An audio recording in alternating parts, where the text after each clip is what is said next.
আপনাদের উদ্দেশ্যে বলতে চাই, যদি কেউ আপনাদের মনে কষ্ট দিয়ে থাকে তাহলে মনে রাখবেন, আপনাদেরকে বিজয়ী করে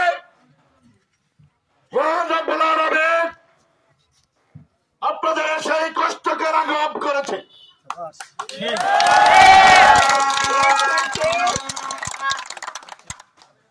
এর চাইতে বড় বিচার